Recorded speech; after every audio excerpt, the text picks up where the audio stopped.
Masechet Nida, résumé du Daf Kaf Gimel.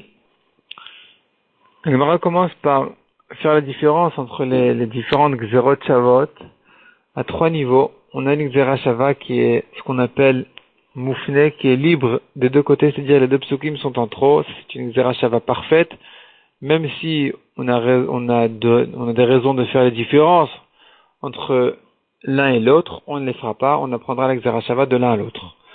On a un deuxième degré qui est une Gzera Shava qui n'est libre que d'un côté, pas de l'autre, c'est-à-dire qu'il y a un de deux psukim qui est nécessaire pour sa propre halacha, pour son propre chidouche, et l'autre côté qui est un pasuk en trop, c'est une Gzera Shava qui, on l'a fait, mais si on a une raison de repousser la Gzera Shava, on pourrait la repousser.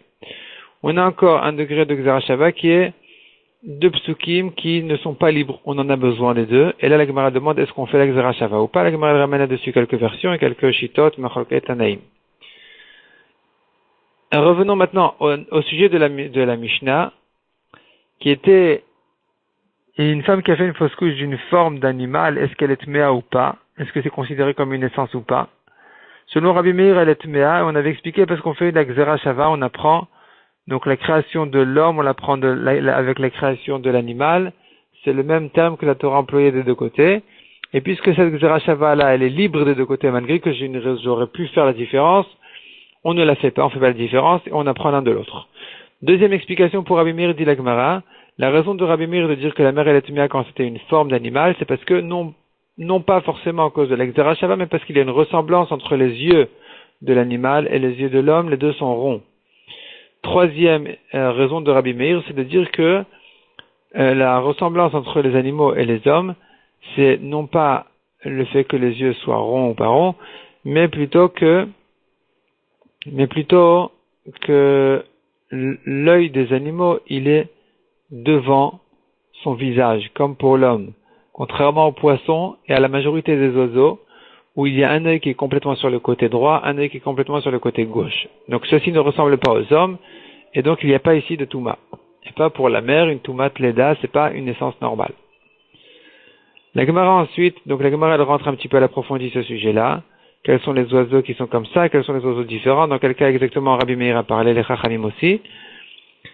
Et ensuite, la Gemara ramène encore une braïta qui dit, ou une memra, donc de Rav Yuda Amarav, qui dit que selon Rabbi Meir, cette forme-là d'animal, elle ne va pas vivre. C'est pas quelque chose qui peut vivre, mais cependant la mère elle est tmea parce que on a trouvé quand même les animaux qui ont cette forme-là qui peuvent lui vivre.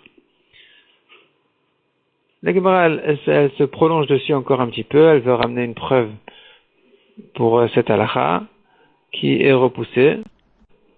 Ensuite, la Gemara pose une nouvelle question. Donc ici, on a vu une forme d'animal dans le ventre d'une femme.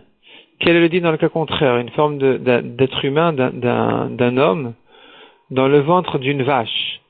Est-ce que on considère ça comme le petit d'une vache, qui est permis, ou bien non, il est trop différent de la vache, et donc il n'est pas permis? Et la Gemara ne répond pas à cette question. Ça reste en safek. Ensuite, nous avons encore une halakha. Encore un autre sujet. La Gemara ici, elle vient expliquer exactement dans quel cas se situe la marloquette entre Rabbi Meir et Chachamim. Donc on avait dit qu'il faut qu'il y ait une ressemblance entre cette naissance-là et un animal pour que Rabbi Meir dise, pour trouver la marloquette de Rabbi Meir et Chachamim. Et la Gemara ici, elle ramène deux versions.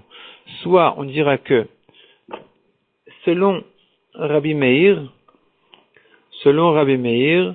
alors on dira du moment qu'il y a une ressemblance avec l'animal, c'est-à-dire s'il y a une ressemblance avec l'animal et aussi une ressemblance avec l'homme, alors c'est suffisant pour qu'elle soit tméa. Selon Chachamim, il faut que le visage ressemble totalement à un homme. Selon Rabbi Meir, même s'il y a une petite ressemblance à un homme, c'est suffisant.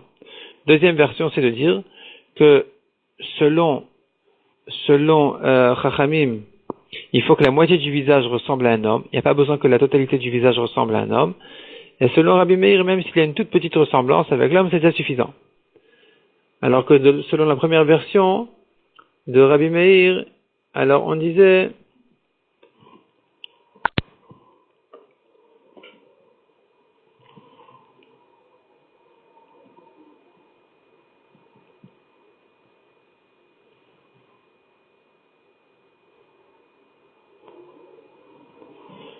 Selon la première version de Rabbi Meir, on disait que s'il y a un œil, par exemple, qui est comme un animal, c'est là où Rabbi Meir dira que la mère elle est téméa, puisque tout le reste ressemble à un homme. Tandis que selon la deuxième version, même s'il y a un œil qui ressemble à l'homme, c'est suffisant déjà pour dire qu'elle est téméa. De même pour Chachamim, on avait dit dans la première version qu'il faut qu'il soit totalement comme un homme. Dans la deuxième version, il suffit de la moitié de son visage qu'il ressemble à un homme. L'Agmara ramène des Braithot qui discutent aussi dans cette même marloquette là. L'Agmara ensuite termine par quelques petites précisions, quelques petites halachot aussi. Si il est né avec un seul œil ou un seul pied, une hanche, ce qui s'appelle Beyarech Echad, alors si c'est situé sur le côté, ça va, au moins c'est situé à l'endroit normal, donc ça ressemble à un homme et la mère elle est tméa, tandis que si c'est au milieu de sa tête il y a l'œil, au milieu de son corps il y a le pied qui sort, la mère elle est théora. Si l'œsophage il est percé, la mère elle est tméa, mais s'il est bouché complètement, ici déjà la mère elle est théora.